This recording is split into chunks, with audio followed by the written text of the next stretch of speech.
Hi guys, almost some of the Nigerian politicians are still kicking against the new and old Naira policy that CBN gave.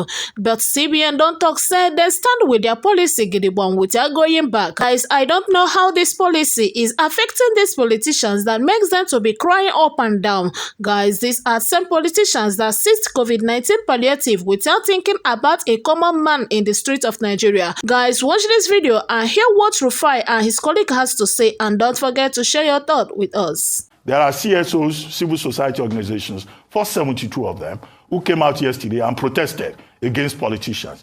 I still repeat, those problematic politicians causing the problem should be identified. They are not from Mars. They are here, and they are going to be part of this election. I said yesterday, a nation that values privilege over virtue and purpose will soon lose both. Nigeria has become that nation, classical case. It is always about the privilege of the big man, and that's why they can connive with banks, get money for their own interest, political interest. I also say all of this is happening because politicians are mopping up cash, and the system has been so corrupt that people can get their way. We hear all sorts of methods, as much as some politicians transferring 140 million naira to be able to get 100 million cash. New notes. Now that the POS operators are having a field day, they too are not talking any longer. But I'm happy the CBN governor said it's illegal. There's a court order on ground. Let us respect it. It is our Supreme Court. Because if we violate our Supreme Court order, then we are opening the floodgates of anarchy in our country. But we all remember how this started. And that's why our politicians should truly put their word or their money where their mouth is and show they care for the people and stop all these shenanigans they are doing against the people. A Naira policy was announced last year.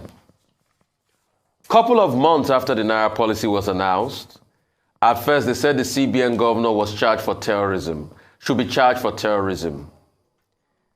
Secondly, we know how that went. We know how they tried to arrest him. We know what went on. These same governors exhausted everything possible. They went to meet the president. They got the first extension. When they see the first extension was about to wrap, what did they do? They went to the courts.